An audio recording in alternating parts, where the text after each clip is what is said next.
आज हम उस दौर में जी रहे हैं जहां हर कोई सफलता तो तुरंत चाहता है, लेकिन संघर्ष से भागना चाहता है। जब भी हमारे जीवन में कुछ गलत होता है, चाहे वह नौकरी का जाना हो, रिश्तों का टूटना हो या कोई असफलता, हमारा सबसे पहला सवाल होता है, मेरे साथ ही ऐसा क्यों हुआ, या मेरी किस्मत ही खराब है। हम अपनी परेशानियों का दोष कभी सिस्टम को, कभी बॉस को, तो कभी भगवान को देते हैं। हम विक्टिम माइंडसेट में जीने लगते हैं। लेकिन जरा सोचिए, जिसे अगले ही पल राजा बनना था, उसे 14 साल के लिए वनवास दे दिया गया और उन्होंने कोई शिकायत नहीं की।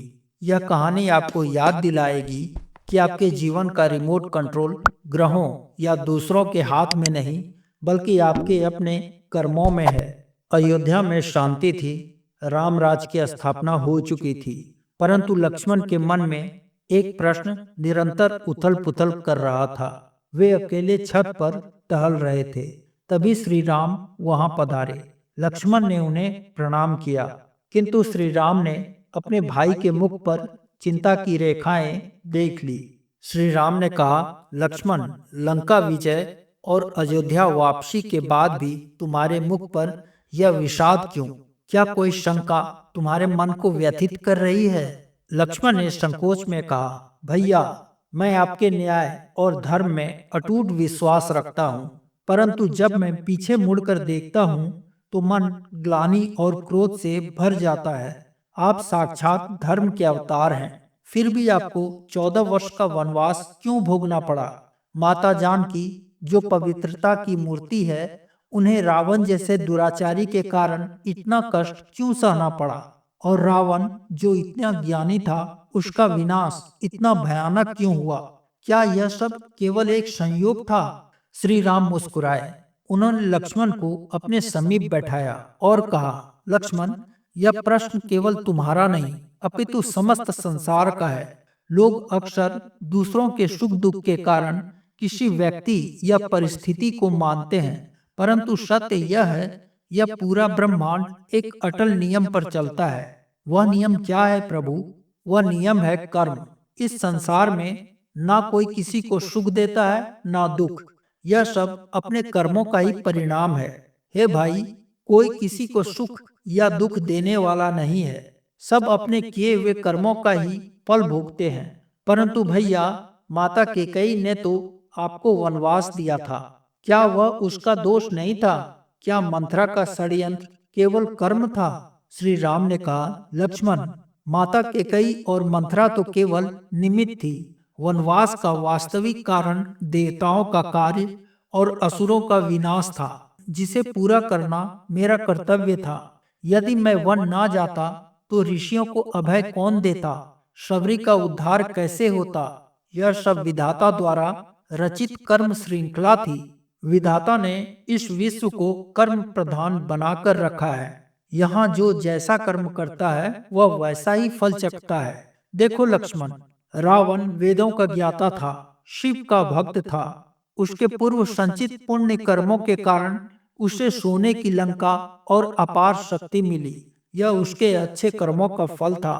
परंतु जब उसने अभिमान और पर स्त्री हरण जैसे अधर्म किया, तो उसका संचित पुण्य छीन हो गया। कर्म का सिद्धांत गणित की तरह है। रावण का ज्ञान उसे नहीं बचा सका, क्योंकि उसका वर्तमान कर्म उसके अतीत के पुण्य पर भारी पड़ा। तब लक्ष्मण ने कहा, तो क्या भाग्य का कोई स्थान नहीं है? यदि सब कुछ कर्म ही है, तो हम विधि का विधान क्यों कहते हैं? श्री राम ने कहा, भाग्य और कुछ नहीं, अपितु हमारे ही अतीत के कर्मों का संचय है, जो अब पुण्य फल देने के लिए सामने है। परंतु मनुष्य का अधिकार वर्तमान कर्म पर है। कायर लोग भाग्य को दोष देकर बैठ जाते हैं, जबकि वीर कर्म करके भाग्य को बदल देते हैं। लक्ष्मण ने कहा, प्रभु, इसका अर्थ यह है कि हमें फल की चिंता किए बिना केवल अपने कर्तव्यों का पालन करना चाहिए, चाहे परिस्थितियां कैसी भी हो। श्री राम ने कहा, बिल्कुल सही लक्ष्मण। जब हमें वनवास मिला तो हमने विलाप करने के बजाय तपस्वी का धर्म निभाया।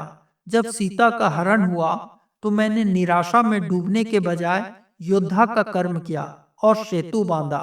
यदि हम केवल भाग के भरोसे बैठते तो रावण का वध कभी ना होता।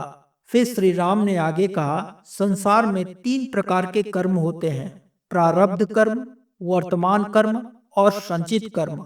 जो तीर कमान से छूट गया उसे बदला नहीं जा सकता, ये प्रारब्ध है, जैसे मेरा वनवास। लेकिन जो तीर अभी हाथ में है यानी वर्तमान कर्म, उसे हम सही दिशा दे सकते हैं।